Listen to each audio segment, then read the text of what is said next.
maioria há um padrão que está aqui muito presente. Sim.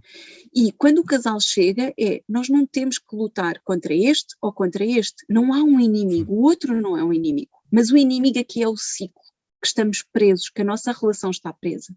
E que nós precisamos de conhecer, identificar, vivenciar e olhar N vezes, para depois, pouco e pouco, começarmos a reconstruir um novo ciclo.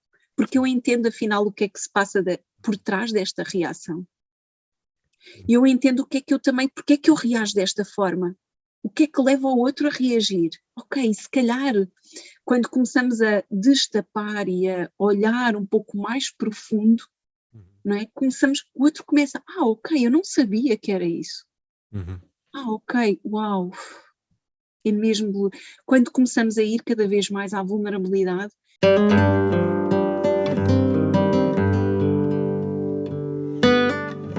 Bem-vindos a mais um episódio de Vitamina Filosófica. Hoje vamos falar de um tema super importante para a vida de todos nós, que são relações, e connosco hoje temos a psicóloga e psicoterapeuta Sílvia Dias para falarmos um bocadinho sobre isto. Sílvia, como é que estás hoje? Olha, estou bem, Fábio, acho que estou tranquila, que eu acho que é o mais importante, mas está tudo bem, muito grata. Sim. E agradecer-te o convite por estar aqui e também por dares ou abrir este espaço para falar de um tema que realmente é tão importante, que são os relacionamentos. Sim, eu agradeço por estar aqui porque eu acho que hoje vamos ter aqui ideias super interessantes sobre relações. E para começar um bocadinho isso, acho que todos nós já sabemos um bocadinho o que é uma relação, mas acho que era importante entendermos o que é uma relação saudável. Como é que tu definirias uma relação saudável? Olha, eu costumo dizer uma coisa que é, às vezes nós dizemos o que é uma relação ou definimos o que é uma relação saudável e as pessoas agarram-se demasiado a essa definição ou a esses parâmetros, quase como se fossem requisitos, digamos assim. E às vezes eu acho que não é tão bom definirmos o que é uma relação saudável, porque as pessoas tendencialmente vão ouvir e vão comparar. Como é que é a minha relação? Tem estes pré-requisitos, tem isto, tem estes... E começam a pensar, se calhar eu não tenho uma relação saudável. Então eu costumo dizer que as relações são saudáveis desde que não exista uma das duas partes, ou seja, uma das partes, se pensarmos na relação de casal ou na relação entre duas pessoas, em que não exista prejuízo e que não haja dano para ambas as pessoas, ou que não haja, pelo menos, quer dizer, nem para as duas, nem para nenhuma, não é? De resto, eu acho que devemos naturalizar as relações saudáveis. As relações saudáveis, na maioria, Sim. Eu diria que são as relações que muitos de nós também temos, desde que não exista essa violência, esse dano, esse abuso, Claro. não é? Desde que isso não esteja presente. Sim, e isso faz todo sentido, até porque existe todo um espectro de relações e cada relação é única, não é? Não há uma fórmula, por assim dizer. E o importante, se calhar, é como tu estás a dizer, é não cair em traços, se calhar, um bocadinho mais tóxicos, não é? Sim. Eu acho que é super importante e às vezes as pessoas até me perguntam, mas eu estou numa relação que eu devo persistir e devo insistir ou devo sair porque já está a ser demasiado prejudicial para mim? E é uma linha às vezes tão ténue e só a pessoa ou só as pessoas em causa que estão na relação é que conseguem realmente decidir e ver isso, no sentido de, claro, nas relações há sempre desconforto, há sempre conflito, há sempre discussões. Isso é um aspecto. E que sim, é chato, é difícil, às vezes é doloroso, mas que se houver vontade de ambas as partes e não houver este abuso ou esta violência extrema extrema no sentido seja verbal, seja físico, seja do que for, não é? Seja psicológico, não interessa, em que não está a causar dano, pelo menos, não é, para uma das pessoas. Sim.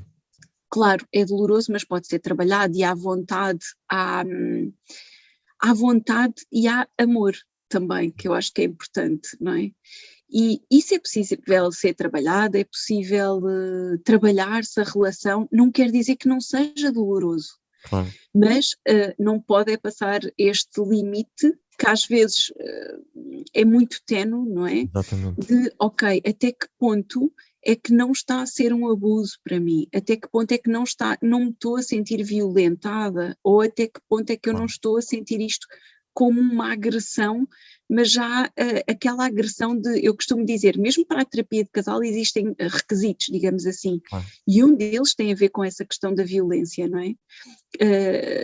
Eu não quero naturalizar a agressividade ou a violência, não é isso, sim, mas o mais importante é, imaginem, vão ali duas pessoas e é importante que seja honesto, seja transparente, seja claro. Se uma delas se sente inibida de falar o que quer que seja e partilhar ou expor por receio de sair daquele espaço e sofrer represálias, aí eu acho que já não considero que seja uma relação saudável. claro que sim, Seja que tipo de represálias for, não é?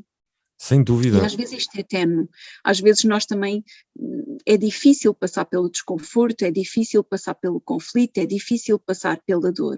Não quer dizer que não seja uma relação que possa vir a ser mais equilibrada e mais saudável.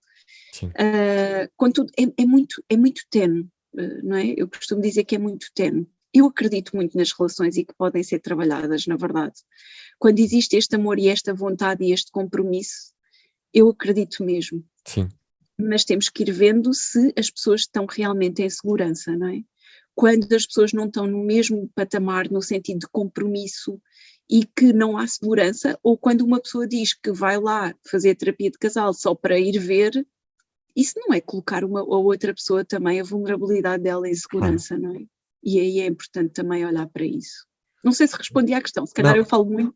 não, falaste perfeitamente, disseste aqui muita coisa interessante e eu até te ia perguntar, tenho várias coisas que te quero perguntar até do que disseste, mas se calhar a primeira é como é que tu conseguirias ajudar alguém a perceber exatamente esses limites saudáveis, não é? Que uma pessoa tem de ter numa relação, porque às vezes é tão difícil encontrá-los e imagino que para quem esteja numa relação, se calhar um pouco abusiva, por estar Uhum. dentro, seja ainda mais difícil conseguir Ver, perceber, não é? sim, sim. Sim, isso acontece às vezes, e é difícil porque, e nós temos dados que nos dizem que mesmo olhando para determinadas relações que sofrem, por exemplo, de violência doméstica, independentemente do tipo de violência, as pessoas continuam a persistir e a estar dentro da relação, mesmo quando isso já é, quer dizer, já passa muitas vezes todos os limites, não é? Exato. E a pessoa não vê, porque a pessoa muitas vezes traz um modelo de amor que às vezes é um modelo de amor marcado e pautado pela violência. Sim, Então é quase como se a pessoa considerasse que aquele é um modelo de amor normal ou claro. natural, porque é um modelo interno que a pessoa traz. E é difícil, mas há uma coisa importante, eu acho, que é Uhum. uma coisa que nós fazemos na psicologia e na psicoterapia é nós não temos que concordar com as opções das pessoas, nós só temos é que respeitar e estar com elas. Vamos imaginar que eu tenho uma relação abusiva. Claro que a minha função é sempre promover a autoconsciência, perguntando, refletindo, olhando, etc. Porque promovendo o autoconhecimento, a autoconsciência, a pessoa vai tomar uma decisão o mais consciente possível naquele momento, de uma forma mais autónoma possível. Essa decisão, eu posso concordar com ela ou não, Uhum. mas eu concordo com ela de acordo com os meus valores, de acordo com o meu quadro de referências. Exato. Eu posso achar que aquilo pode não ser saudável para a pessoa, Sim, mas se a pessoa diz que sim e que quer manter esta relação, quem sou eu para dizer que não? exatamente, sim. E nós psicólogos, e também mais dentro da psicologia, nós seguimos determinadas leis ou princípios que são leis que não têm nada a ver com as leis do direito. Claro. E às vezes nós temos que conjugar e equilibrar também a questão, ou seja, vamos imaginar, sempre que há violência é considerado um crime público, não é? Claro, sim. Mas nós não estamos ali para julgar o crime, nós estamos no fundo para ajudar a refletir e a ganhar consciência de forma a que a pessoa, de uma forma autónoma e Sim, consciente, olhe para aquela situação e tome uma decisão consciente. exato. Claro que se passar determinados limites em que põe em perigo ou risco de vida à pessoa, aí nós temos uma exceção, que é a quebra de confidencialidade, Claro. e, por exemplo, sinalizar ou denunciar o caso. Sim, Mas só quando existe esse perigo ou risco de vida. sim, Mas nós não podemos aconselhar, porque o nosso trabalho não é aconselhar, porque o aconselhar é de acordo com os meus valores, de acordo com as minhas referências, de acordo com que são os meus modelos, eu vou aconselhar segundo este quadro, mas que pode não ser o melhor para aquela pessoa. Mas é muito refletir, perguntar, questionar, colocar a pessoa, lá está, autoconsciência, autoconhecimento, para ela, de uma forma depois autónoma, conseguir tomar as decisões mais conscientes naquele momento para ela. claro que sim. Não, isso é importantíssimo e é das coisas que eu pessoalmente também acho que é super importante, não só em relações, mas em todas as áreas. É isso que tu falaste agora, da autoconsciência e autoconhecimento. Uhum, Entendermos, para cada um de nós, não é? Qual é que são os meus valores? Quais é que são as minhas prioridades? E é isso que tu disseste, não uhum, é? De que uhum, mesmo numa situação, se calhar tratares com um casal em que tu achas, na tua opinião pessoal, que se calhar aquilo já estão uns valores que não concordarias, se calhar para aquele uhum, casal funcionaria, não é? E é preciso ter essa exato. distância um bocadinho, que às vezes é difícil e eu Sim, compreendo, não é? exatamente. E diz É, força. é isso, eu acho que há um trabalho pessoal em nós que tem que ser, que é muito importante ser realizado ao longo deste caminho todo que ajudamos o outro, porque muito facilmente nós já estamos noutro papel, que estamos no papel da pessoa, não é? Que tem estes Hum, tais valores, os quadros de referência, os modelos internos, seja o que for. E é necessário um trabalho contínuo também connosco mesmos, não é? Trabalho pessoal, de claro. autoconsciência, de quais são os nossos valores, porque senão muito facilmente nós vamos para um papel de salvador, Exato, o papel de pessoa, e já não estamos num papel de terapeuta ou de psicoterapeuta que pode ajudar aquela pessoa nesse respeito pela dignidade dela, claro. pela diferença dela. Agora, claro, sempre que existe um perigo ou um risco de vida para aquele casal ou para um deles, ou para outras pessoas que não estão na terapia, mas que possa ser visto, aí sim há a quebra de confidencialidade e nós podemos sinalizar Sim, sempre com o objetivo de, quer dizer, salvaguardar uma vida, não é? claro. Individual ou o que quer que seja. Sim, e uma coisa que também disseste há um bocadinho, eu estava a pensar e a relacionar, e eu acho que hoje em dia, por exemplo, existe alguma dificuldade com a ideia de compromisso e de compromisso mais a longo prazo, porque nós associamos, acho eu, de uma forma geral, mais peso do que liberdade de escolha. Por exemplo, tu Verdade. sentes isso com os casais que vais tratando? Quais são as principais, se calhar, dificuldades que tu vês a acontecer nos casais que têm algumas dificuldades? Uhum. Olha, falando aqui um bocadinho do compromisso, Sim, nós associamos ou temos um preconceito que o sim, compromisso está muito ligado a uma prisão, quase como uma sim, coisa que me deixa presa, que eu estou ligada àquilo ou àquela pessoa e que às vezes não sim, promove a liberdade. E outra coisa, o compromisso implica uma responsabilidade de eu claro, assumir que escolho ficar com aquela pessoa, pelo menos por agora, mas provavelmente para um futuro, não é? Não claro, sabemos nunca quanto tempo, não é? E isso às vezes associamos muito a essa prisão, a esse peso, a essa questão. sim, Contudo, eu acho que os casais que eu pelo menos tenho atendido, eu sim, acho que a verdadeira questão não é o compromisso, ok, porque quando eles chegam lá, eles estão comprometidos com a relação e com o outro. Eles querem trabalhar, sim, na sua maioria, eles querem trabalhar a relação, eles querem ficar bem, querem resolver o que há para resolver, para ficarem bem, não é?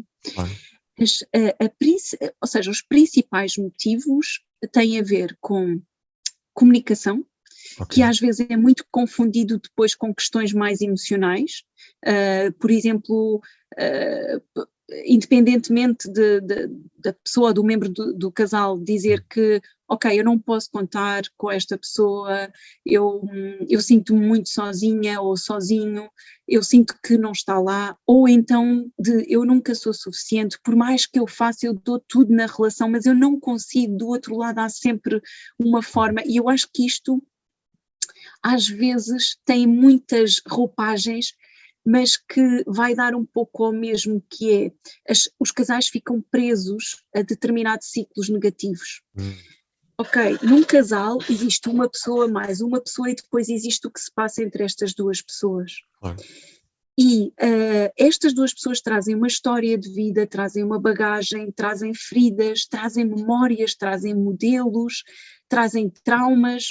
A maioria dos casais que têm chegado, e mesmo individualmente, cada vez as pessoas trazem situações traumáticas. E aqui traumáticas não é preciso acontecer algo assim de extraordinário, é uma situação que seja percepcionada como marcante e que há um antes e um depois, digamos assim, naquela pessoa, que pode ser uma coisa simples, vivenciada, com histórias de relações também muito difíceis anteriores, e nesta relação que existe entre estas duas pessoas vai-se ativar isso. E ao ativar-se isso, nessas histórias, nessas bagagens, nesses traumas, nessas feridas, vão-se criando ciclos negativos. E se me ativa qualquer coisa, eu reajo de determinada forma, eu penso qualquer coisa, algo se move, eu reajo e vai causar qualquer coisa aqui que eu vou sentir de determinada forma, vou pensar e vou reagir. E isto geralmente nesta ação-reação começa-se a dar um ciclo cada vez mais negativo. Sim. E o casal fica preso nesse ciclo que é uma espiral descendente. Sem dúvida. E na verdade, eu costumo dizer, as questões não estão aqui, está nesse ciclo. Nós ficamos presos, nós não entendemos que estamos presos e que acontece na maioria, há um padrão que está aqui muito presente. Sim.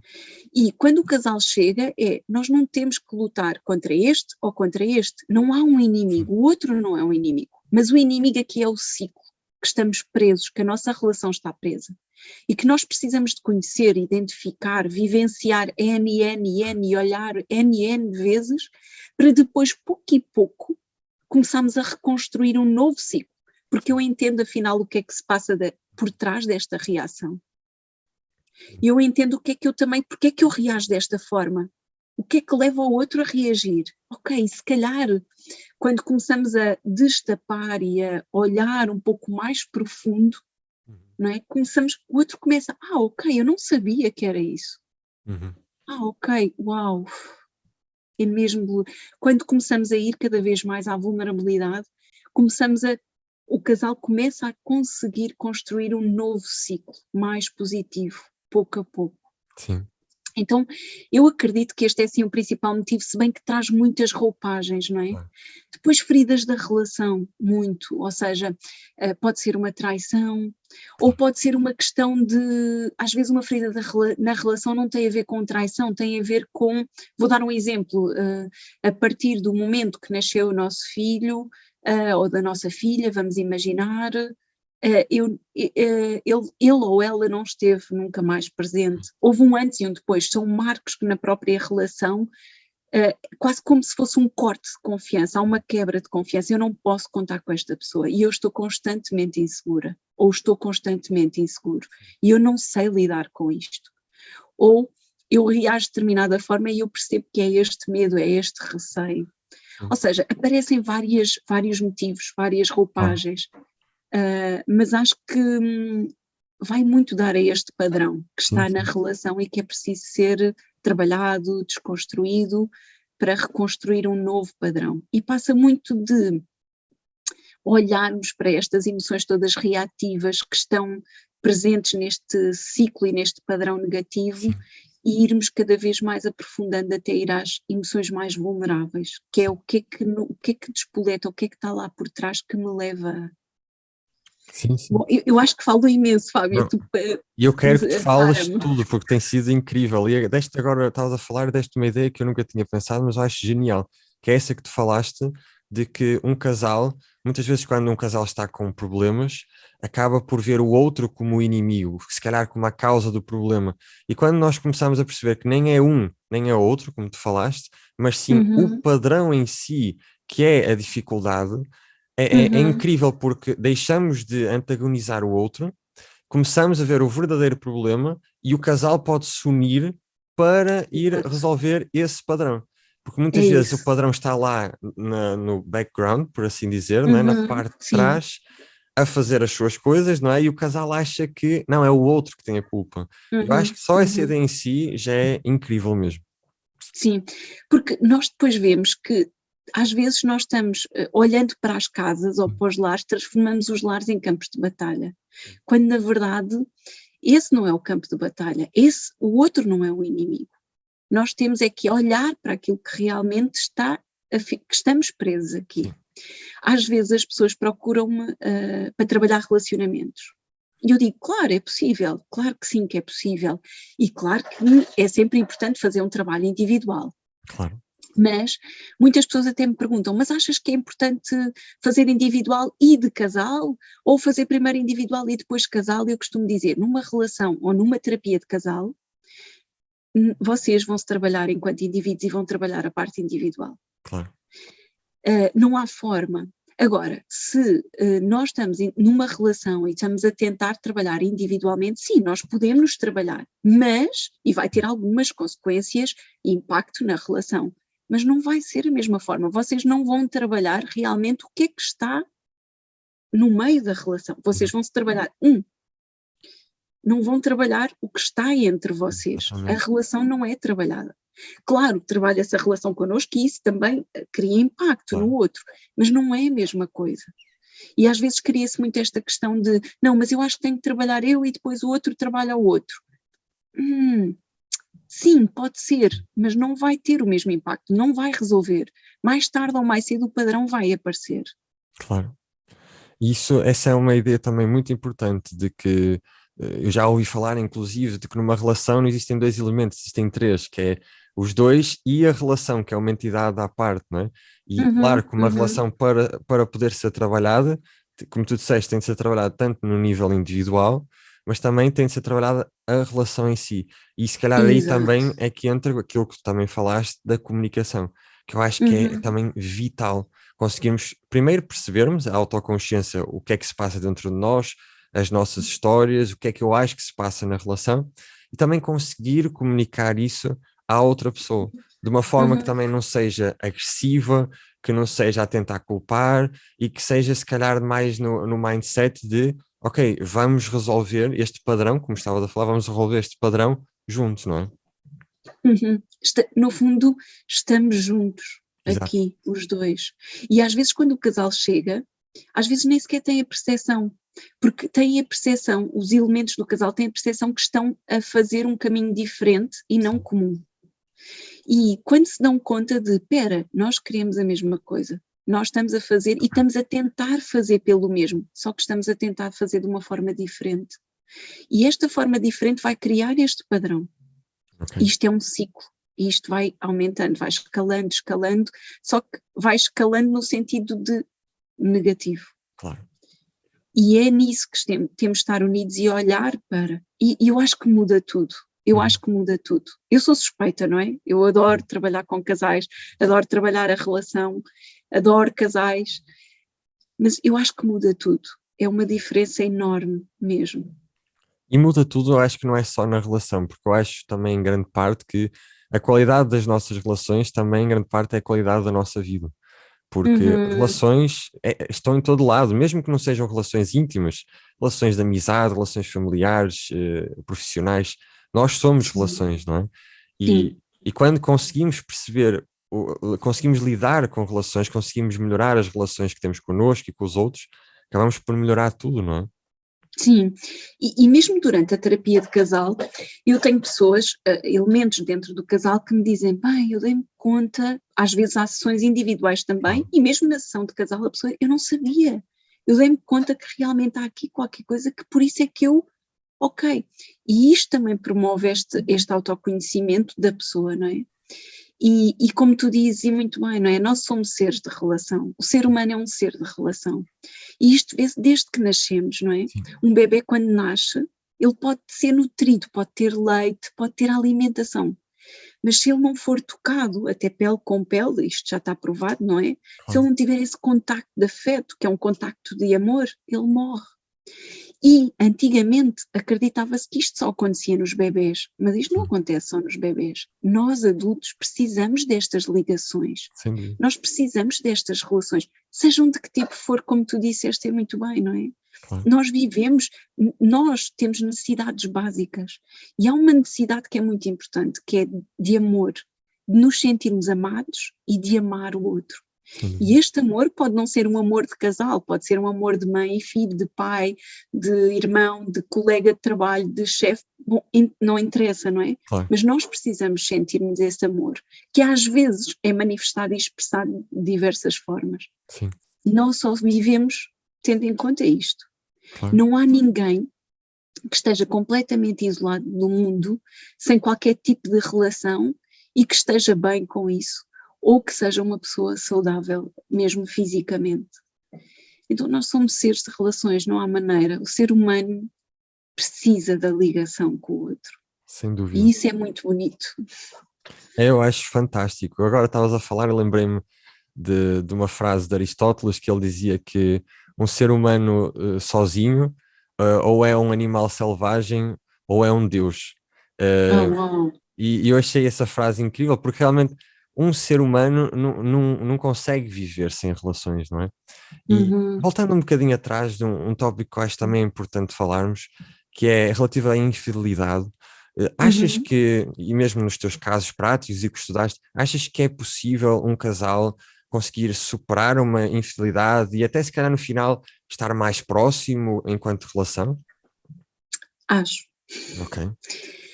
Acho que não é fácil, obviamente, não é? Porque há uma quebra de confiança na relação e vai disputar imensos medos, inseguranças, raiva também. É difícil, é muito difícil, mas é possível. Acho que se o casal tiver vontade, isso é possível. Claro que durante esse trabalho não é possível, por exemplo, ainda acontecer uma relação extraconjugal a acontecer no momento, não é, desse trabalho, porque então isso não é possível, não é? Não há compromisso e ambos os elementos não estão no mesmo patamar e no mesmo compromisso para trabalhar. Sim. Mas se houver arrependimento do outro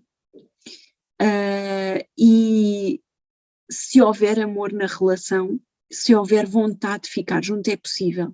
Okay. É muito difícil, é um trabalho bem longo, mas é um trabalho que é possível e é um trabalho que é muito bonito.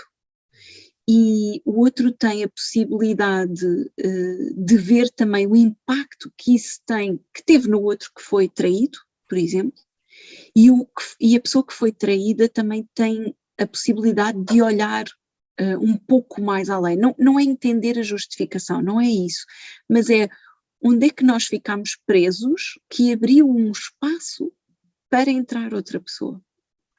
Qual foi o padrão que nós ficamos presos que levou, não quer dizer que seja justificativo ou desculpável, digamos assim, não é? Mas também dá esse espaço. E é um trabalho muito vulnerável também no casal, de muita vulnerabilidade. Sim. E é nessa vulnerabilidade que com o tempo eles se vão reencontrando e se vão unindo e fortalecendo a relação. Sim. E também é um trabalho muito bonito. Também é um trabalho muito bonito, mas é possível, sim. E isso é muito bom também perceber isso, porque é o que tu dizes, sem dúvida alguma, que acho que um dos grandes elementos para recuperar de uma situação dessas é o compromisso. Tem de haver esse compromisso e tem de haver também essa vulnerabilidade de parte a parte.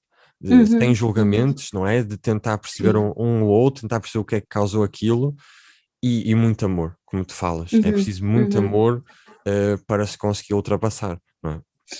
E o outro, e a pessoa que foi traída reconhecer esse arrependimento, esse amor realmente, não é? Porque é uma situação muito difícil, não é? É uma ferida muito, muito difícil, não é? Mas sim, é possível. Isso é muito bom.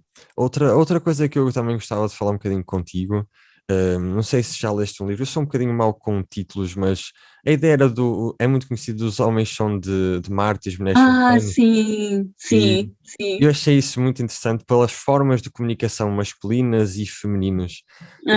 Tu sentes muitas vezes, mesmo falando em comunicação, que às vezes o problema na comunicação por vezes é que os homens pensam se calhar de uma forma muito mais lógica e de soluções e as mulheres têm mais as sensações, as emoções e parece que há ali um embate e não se consegue entender. Sentes que isto acontece?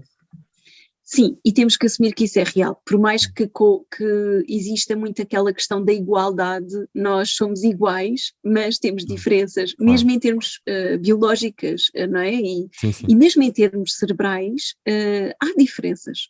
sim, E por isso é que os homens, ou seja, tendencialmente ou na sua maioria, o pensamento e a comunicação vai por um caminho um bocadinho diferente e as mulheres por outro, não é? claro. Às vezes uns são mais lógicos, outros são mais emocionais, o homem está muito focado também, não só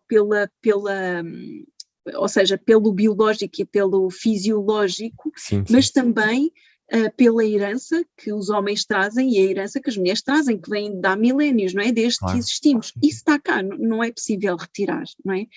Isso nota-se muito, nota-se bastante. Contudo, o que eu sinto, e eu acho que é um excelente livro para os casais lerem, acho Sim. mesmo, acho Eu que é gostei muito. super, é muito giro. E eu acho que ajuda muito a olhar para o outro lado até de uma forma diferente. Sim. Contudo, há aqui uma questão que tem-se vindo a verificar, que é, antigamente nós víamos muito a questão entre homem e mulher, e que também temos que ter em conta e que é importante e é válido, e é mesmo, não é? Há diferenças mesmo em termos físicos. Contudo, na terapia de casal, cada vez mais aparecem, e não só na terapia de casal, de que as mulheres, há alguns homens e algumas mulheres, começa-se a observar até, imagina aquele padrão que nós vemos mais de solução, de procura, etc, Sim, sim. etc, mais nas mulheres e o outro mais nos homens. Isto pode acontecer. Sim, sim. Então, como é que nós trabalhamos? Não tanto como homem como mulher, até porque, por exemplo, na terapia de casal nós temos casais homossexuais, não é? Duas Claro. mulheres, dois homens. Então, nós vemos por papéis que eles desempenham na relação. Predominantemente há um papel que um desempenha e outro que desempenha, que às vezes pode não estar tão diretamente ligado ao género, masculino ou feminino. Sim. Porque começa a haver modificações, não é? Foi mudando ao longo da história e começou-se a observar nos casais essa mudança. Pera, se calhar não é só isso, não é só a questão do ser homem ou do ser mulher, este padrão. Existe realmente uma herança, digamos assim, em termos biológicos isso confirma-se, em termos fisionómicos confirma-se, em termos cerebrais confirma-se tudo, mas como começa a haver muitas alterações, começou-se a observar nos casais, então nós trabalhamos com o papel, ou seja, há dois papéis, um está mais predominante num e outro está mais predominante noutro, digamos assim. Mas é um excelente livro, eu adoro e recomendo muitas vezes também. E essa ideia que tu agora deste também acho muito boa de, em vez de trabalhar se calhar com o género, trabalhar com o papel que cada um está a desempenhar na relação, não é? E realmente temos vindo a ter mudanças profundas na forma como nos relacionamos e não sabia disso, tu me falaste de que agora se começa a notar de que se calhar os homens começam a ter um papel tradicionalmente mais de energia feminina e as mulheres se calhar mais de energia masculina, não é? Eu acho que não é na maioria, não quero fazer isto uma generalização, digamos assim, mas começam a aparecer, não é? Pessoas que tendencialmente, por várias razões, vários fatores, não interessa, não é? E na verdade, bom, vou dizer uma coisa que é um bocadinho polémica, mas pronto, eu sou um bocadinho assim. E na verdade eu acho que, ou seja, começa-se a criar ok, as mulheres temos de trabalhar muita energia feminina e os homens trabalhar muita energia masculina, concordo, mas o verdadeiro caminho está na aceitação de quem eu sou, à medida que vou trabalhando. E a aceitação de quem eu sou é muito de, talvez eu não tenha esta energia tão feminina e talvez como as mulheres também contemporâneas vão para o mundo, trabalham, há aqui uma energia masculina muito grande e às vezes cada vez mais, ok, mais do que eu criticar e cortar isto, porque também faz parte de mim, eu posso ir trabalhando neste sentido, mas aceitando quem eu sou.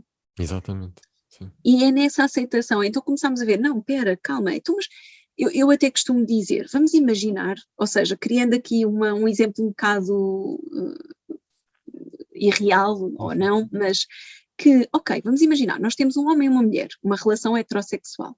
Exato. Mas a mulher desempenha um papel mais masculino e o homem desempenha um papel mais feminino, seja o que isso for, não interessa, ok? Então e agora? E se for funcional? E se para eles estiver bem? Ok, então se calhar isso não é o mais importante, é na relação que papéis é que se ativam que nós usamos muito o papel do perseguidor ou do evitador ou evitante, digamos assim, que têm e que faz desenvolver e desencadear este ciclo ou padrão negativo, Sim. independentemente do género. E na realidade, e felizmente, não é? Dizer que há várias abordagens de terapia de casal, não é? Eu falo muito na abordagem que eu sigo, não é? Que eu estudei e que pratico, que é a terapia de casal focada nas emoções, que é criada pela doutora Sue Johnson, e realmente eu quando reencontrei este modelo eu pensei, uau, bem, foi tipo, até na minha relação fez muito sentido, mas é um fazer sentido que não é cognitivo, não é? Sim. E quando comecei, não, eu quero estudar isto faz sentido, e comecei a procurar sobre essa abordagem. E na verdade, há cerca mais ou menos de 20 anos que são feitos estudos e temos evidências científicas com casais heterossexuais ou homossexuais que é eficaz. Muito interessante. Não irmos pelo género, mas irmos pela posição ou pelo papel que adotam. Sim.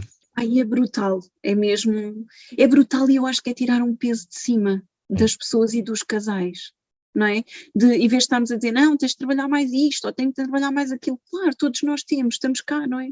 Estamos cá, no planeta, claro que é importante trabalharmos, mas mais do que haver cada vez mais peso, o caminho é leveza, é a aceitação, é o que eu acho, não é? É apenas a minha opinião. E eu concordo contigo, principalmente nisso que tu disseste de não trabalhar se calhar tanto com a obrigação de ter um determinado papel, mas perceber quem é que eu sou, como é que eu me sinto confortável, porque cada pessoa é única e a realidade, aquilo que nós chamamos de energia masculina e feminina, existe dentro de nós, de todos os seres humanos, e nós temos a perceber como é que essas energias estão distribuídas dentro de mim e como é que eu gosto de as expressar. Eu concordo a 100% com essa abordagem. E tu falaste há um bocadinho de uma coisa que eu fiquei com curiosidade, que falaste não sei se era a teoria do perseguidor e do evitante. O que Os é isso? papéis, sim. O que é isso, já agora? Olha, isto não é uma coisa que a gente fala muito na terapia de casal, porque na verdade eles não querem saber quem é um, quem é outro, ou quem desempenha mais, predominante um papel ou outro, não é? Querem é resolver. Mas nós na terapia de casal identificamos determinados comportamentos, digamos assim, que vão mais em direção a um papel ou uma posição dentro da relação do que outra. O papel do perseguidor, assim de uma forma muito geral, e peço às pessoas que ouvirem, não vamos generalizar, mas assim, tentando assim, de uma forma muito sintética e simplista, é aquele que na relação reage, porque reage no sentido de, é aquele que se calhar mais protesta, reclama, ou critica, ou que vai mais atrás, ou até discute mais. E ele faz isto porque tem medo de perder a relação. Há aqui um medo, há um receio, há uma tristeza de ficar sozinho ou sozinha. Então eu discuto, eu procuro, eu mando mensagens, eu reclamo, porque é tão difícil esta separação, porque é tão difícil este distanciamento, porque eu quero tanto esta relação, porque eu amo aquela pessoa, então eu vou atrás. Um pouco assim, mais ou menos, não é?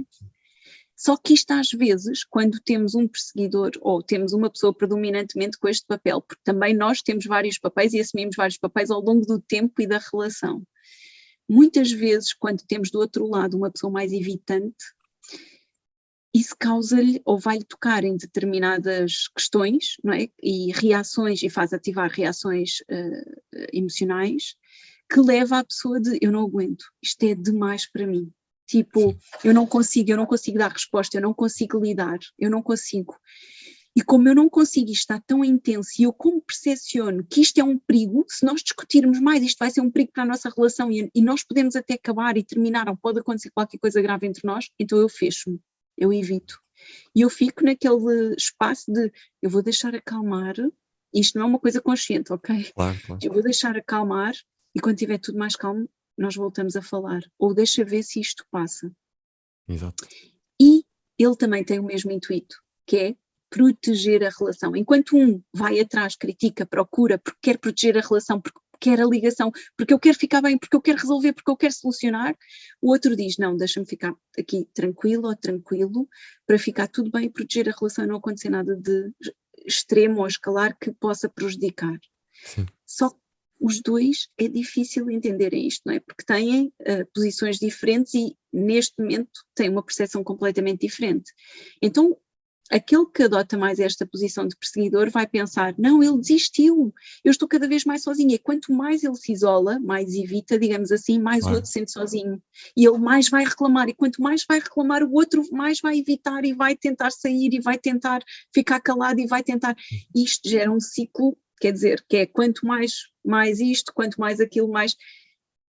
E isto leva a um ponto de distanciamento, vai chegar a um ponto em que geralmente o perseguidor desiste e começa a sentir-se cada vez mais sozinho, e quando isto começa a ser cada vez mais repetitivo, a pessoa que tem esta posição mais perseguidora começa a dizer, não vale a pena, já não vale a pena, por mais que eu faça não vale a pena. Isto só vai criar, independentemente disso, cada vez mais distanciamento, abre-se um buraco na relação, há uma fossa, e depois é difícil voltarmos a ligar, é difícil voltarmos a reaproximar.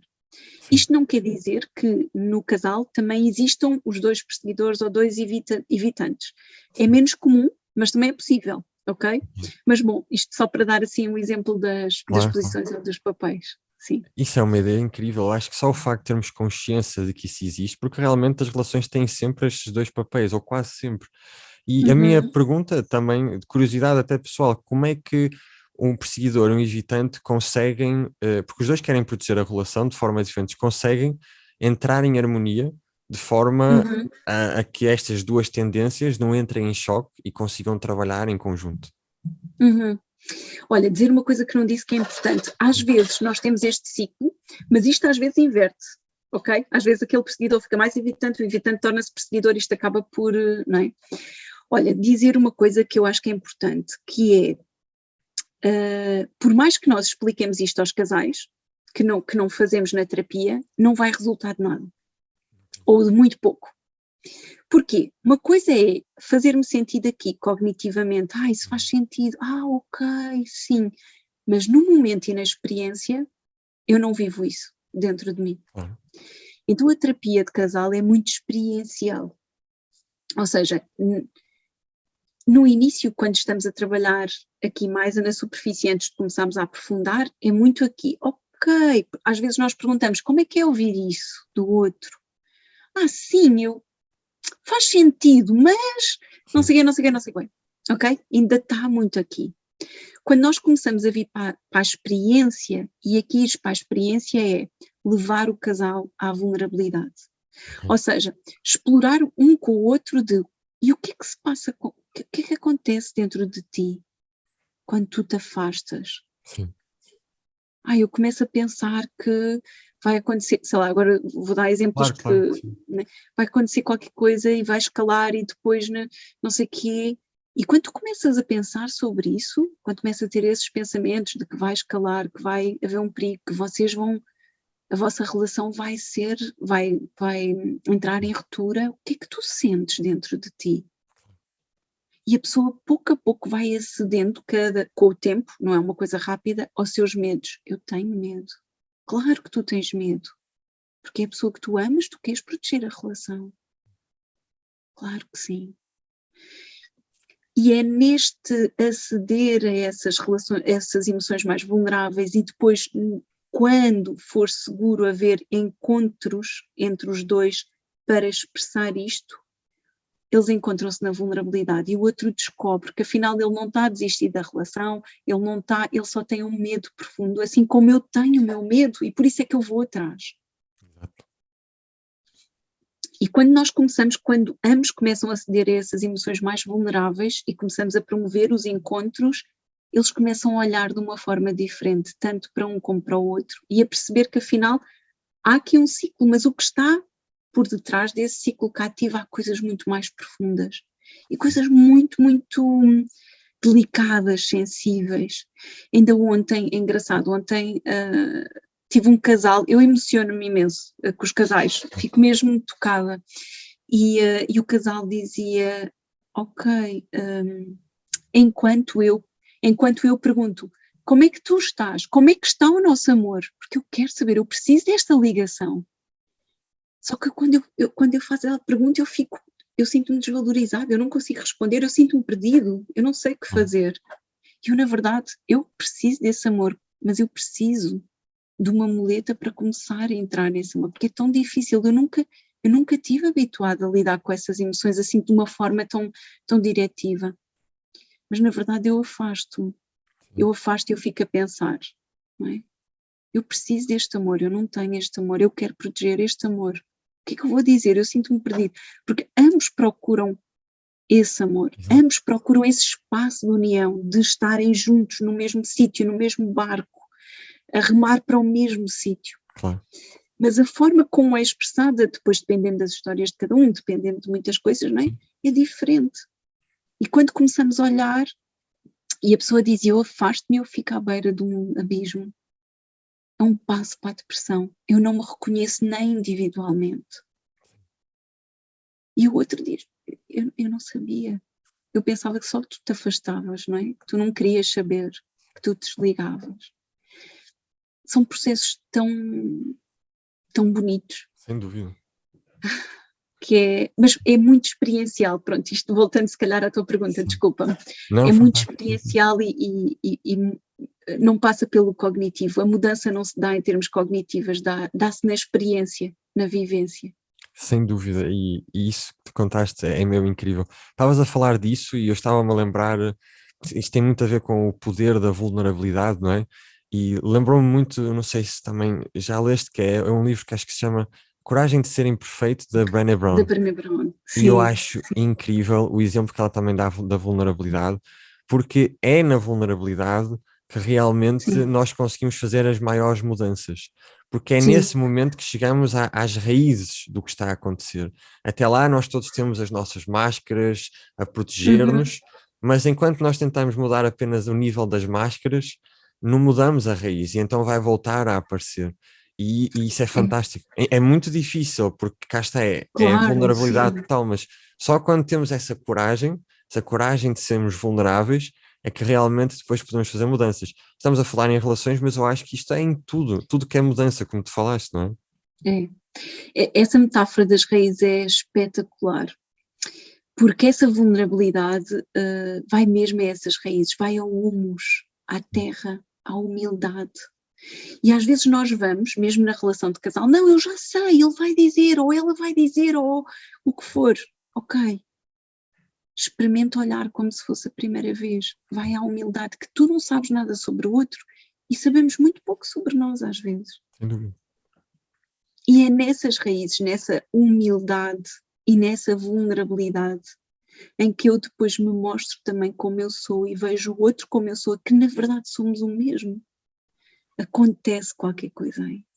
Sim. É aí que se dá essa mudança. E é uma mudança que não é cognitiva, há qualquer coisa que se move dentro. Que às vezes as palavras são demasiado redutoras para descrever essa dimensão da alma, digamos assim, não é? Muito redutoras, porque se formos a ver, as palavras são ruídos que nós fazemos para expressar emoções e experiências. Às vezes costumo pensar, se um alienígena viesse cá, ouvíamos como nós, se calhar, imaginamos um homem das cavernas a falar, não é? Porque não perceberia nada. E isto também tem uma parte importante, não é? De que a maior parte da nossa comunicação é não verbal. E numa relação também é o caso, não é? Completamente, não é? Mais daquilo que eu digo é aquilo que eu transmito. E, quer dizer, está provado, não é? Tem muito mais poder aquilo que é passado do que aquilo que é verbalizado. Uma coisa é eu dizer sim, não é? Sim, desta forma. E aquilo que eu estou a ver é um sim, não é? E aquilo que é passado, até porque as pessoas até dizem, porque ele diz ou ela diz sempre a mesma coisa, mas o que acontece é isto, ou aquilo que eu percepciono, o que eu sinto é aquilo, e tem um peso muito mais, não é? Tem um muito maior peso, em termos de percentagem, eu acho que anda 80-20 ou 70-20, digamos assim, 70-30, digamos assim, em termos da verbal e não verbal, sim. Uma última pergunta, que também já está a acabar o nosso tempo, mas, por exemplo, um casal, e tem esta questão, quando começa a coabitar junto, não é? como é que consegue conciliar o seu espaço individual e o espaço de casal? Porque de repente há uma nova dimensão que entra, não é? Uhum. Olha, eu acho que também depende muito das pessoas. Há pessoas que vivem muito bem e que são muito, ok, fazem muito em conjunto, tudo, etc. E se calhar precisam menos desse espaço individual. Depois há outras pessoas que precisam muito deste espaço individual e até já estão habituados a este espaço individual. Eu considero que é importante existir as duas, ok? Porque senão às vezes podemos correr o perigo na relação de fazermos tanto tudo em conjunto e estamos sempre juntos, que o nosso companheiro ou a nossa companheira torna-se o nosso melhor amigo. Sim. E um companheiro e uma companheira, isto também é um bocadinho polémico, mas bom, não é o nosso melhor amigo nem a nossa melhor amiga. O nosso companheiro é o nosso companheiro, a nossa companheira é a nossa companheira, o que for, mas tem um papel diferente. E quando nós tornamos os nossos companheiros ou as nossas companheiras como melhores amigos, de fazer tudo o que fazemos com os nossos melhores amigos, digamos assim, passamos para um papel diferente. E isso pode trazer questões na relação. Claro. Depois, conviver e coabitar. Eu acho que é muito importante o respeito e a compreensão e a sensação de segurança. Ou seja, transmitir e expressar de uma forma vulnerável que eu preciso daquele tempo e daquele espaço. E que isso não significa que eu estou a desligar-me da relação e do outro. Claro. Eu continuo a amar o outro, eu continuo a gostar do outro, eu continuo a querer esta relação com o outro. Eu só vou ali, mas Sim. eu posso voltar. E quando eu voltar, eu sei que tu estás lá. E eu sei que aqui sozinha, eu também sei que tu estás lá. E tu aqui, tu sabes que eu mesmo que esteja aqui neste espaço individual, eu também estou cá para ti. Sim. E sempre que nós queremos e podemos, nós podemos encontrar esse espaço na casa também em conjunto. A qualidade das relações está muito ligada à sensação também de segurança percepcionada de ambos os membros do casal. Sentir que eu posso ir para o meu espaço individual e criar esse espaço e é seguro porque eu sei que ele vai voltar ou ela vai voltar. Ou eu posso voltar, digamos assim. Então eu acho que é importante esse respeito pela individualidade do outro e essa compreensão e essa compreensão de sensação de segurança que estes espaços individuais não põem em perigo a relação. Exato. Faz todo sentido. Acho que realmente é muito importante ter esse ponto de vista. Pronto, o nosso também tempo está aqui a terminar, nós podemos falar muito mais tempo, isto é um tópico fascinante. Sim. E olha, Exato. adorei aqui a nossa conversa. Antes de irmos, eu gostava também para quem está aqui a ver, onde é que te podem encontrar e se calhar até falar contigo um bocadinho mais sobre isto. Uhum. Olha, eu tenho o meu site, silviadias.pt, depois estou também nas redes, seja no Facebook como no Instagram, em que é silviadias.psicóloga, e podem enviar mensagem, podem enviar e-mail também, consultas@silviadias.pt ou através do formulário, podem subscrever a newsletter que eu vou enviando sempre uma vez por mês na Lua Nova. E falar um bocadinho comigo, o que for necessário, digamos assim, ou o que as pessoas quiserem. E eu acho que é fácil encontrar-me e comunicar comigo. Eu Às vezes eu também vou posso não deixar. responder logo, Sim. mas... Sim, não, eu também vou deixar aqui os links nos comentários para as pessoas poderem ver. Olha, Sílvia, adorei, aprendi muito também a falar contigo, gostei muito da nossa conversa. E pronto, olha, vamos continuar a falar mais sobre isto, porque isto é um tópico que tem muito, muito para se falar. A nossa vida são relações, como nós falamos, não é? Sim. Olha, Fábio, agradecer também por estar aqui, agradecer o convite, agradecer o teu trabalho, que é muito bonito e que é muito necessário. E dizer também que gostei muito da conversa, porque é fluido, é tranquilo, é leve, e tudo o que é isso eu acho que é bom. E estou sempre disponível para aquilo que tu precisares. Obrigado, Sílvia. Muito grata. Muito obrigado e pronto, para quem está a ver, vemo-nos no próximo episódio.